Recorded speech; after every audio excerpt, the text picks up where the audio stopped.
Hello, everyone, and welcome to an Impossible Creatures commentary. This is the first one that's going to be featured on my channel. The first commentary, at least. I'm bchamp227, and here we're going to be looking at a game that I played before the Critter Clash 2018 tournament, just as a warm-up game to test out his internet against Trombone Stilts, the evil Steven. And this is actually the second game in our rivalry, and the third and fourth game are available on my channel. The first game is available on the IC Replays channel, so be sure to check those out.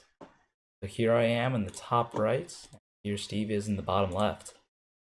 I'm going for this early rod right now.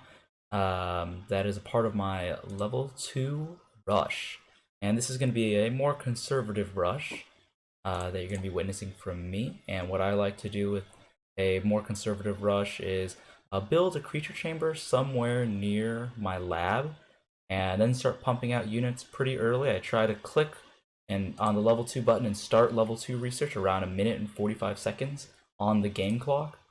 Then start building a creature chamber near the lab so I'm able to pump out units to rush down to Steve's base, but also have the creature chamber close to my lab to defend if need be, and you'll see that will come in big handy in this game. And so here you can see Steve is sending out this scummy little sneaky bastard, and it is scouting around. He first went and checked out this expansion right here to see if I was expanding down low. Then he comes over and sees to check if I am building a creature chamber ready for a rush, more aggressive rush, by building a forward chamber down here. Then he's going to cut through the water and do the same and check up this way and check this expansion. You can see that he's actually sending multiple henchmen to come back this one up, presumably to build a workshop around here and get this northern expansion. Looks like he's actually settling to go for this creature chamber. Comes out a little bit after mine. You can see I've already hit level 2. He's going to hit level 2 here in a few moments as well. I'm going to start punching out these beauties, which are Warthog Lobsters. They have the herding with regeneration and barrier destroy. This makes them last a little bit longer and be great against soundbeam towers and taking out lightning rods. Amazing if you want to take out their economy. And you can see while they're headed down to Steve's base, Steve is building some of these hyena panthers up here. Little do I know that that is happening. I happen to make a good decision here, luckily, and make a soundbeam tower and make one range unit, which is going to help me fend off this attack. But in the meantime, my attention is brought down towards Steve's base, where I go and destroy a lightning rod, then start targeting his henchmen. Here's a great example of good target acquisition, where I am not only targeting the henchman building the soundbeam tower, but also going to start attacking the soundbeam tower itself. This way, he's really just wasting his coal building the soundbeam tower, which is going to be eventually destroyed. And that's my goal, really, to just have him waste resources on the soundbeam tower. You can see in this attack, I'm not really doing too much to move my henchmen out of the way, build any additional soundbeam towers.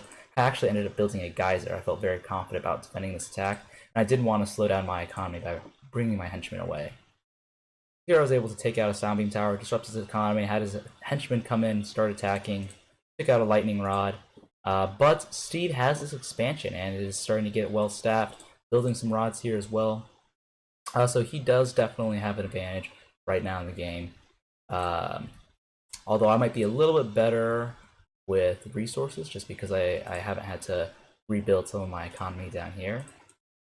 But that I'm trying to sustain that possible lead, if I even have one, with geyser up, both geysers actually. I'm creating generators as well as a workshop, and finally doing a late expansion down to this this coal patch right here. And you can see these giant anteater cobras actually have such poor eyesight, they can't even see this creature chamber, and that results in Steve being able to build up quite a few units and just taking those out very easily, going back to attack my lab. In the meantime, I'm still exerting pressure down here, destroying yet another lightning rod, and trying to stop Steve from defending. He really still doesn't have a creature chamber down here, which is hurting him a lot, and having my creature chamber up here is helping me defend my lab. I've retreated my henchmen down to this southern workshop so they can keep mining coal. And in the meantime, I'm slowly pumping out units. I've decided to go with some of these big meaty boys. These are Lammergear, if I'm saying that right. They are flying artillery unit with a rat. Size 4, very powerful. Although it's 190 coal, you get 154 health, 6 damage on the artillery attack. And they are definitely doing a great job at defending my lab, even with having fewer numbers. Down here, I'm still exerting pressure at Steve's base. He finally put up that creature chamber, but I've taken out all of his henchmen and the lightning rod, and he's going to have trouble fending off this attack. Especially, I'm using my barrier destroyer right now to really attack this creature chamber and try to destroy it. He's doing a great job keeping up pressure. I have a bunch of idle henchmen right here. They eventually come into attack. And he is really getting torn up by just a small combination of a few units plus the sounding tower. It's very good to have a sounding tower at your base defending an attack. And he's so distracted up north that he doesn't really have the presence of mind to realize that he should be microing these units, come in and attack, possibly build more units. He is producing henchmen though, trying to build back up his economy. I'm also producing henchmen to try to build mine back up. You can see again some metal henchmen here, not very good micro on my part.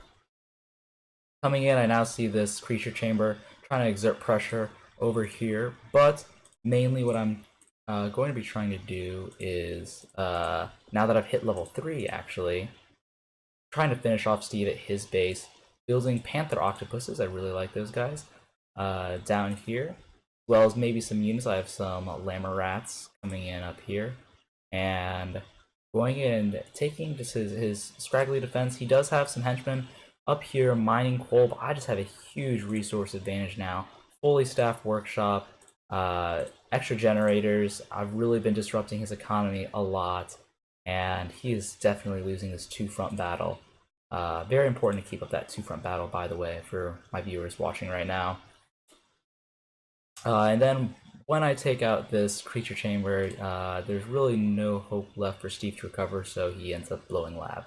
And that is the end of my second game with the evil trombone stilts. So thank you for watching, and thanks for bearing with me through my very first solo cast and the first cast on my channel. Be sure to subscribe if you'd like to see more videos like this and more screencasts, which I'll definitely be putting out because they're very easy to make, and I think they're pretty fun to watch as well. So again, thank you for watching, guys.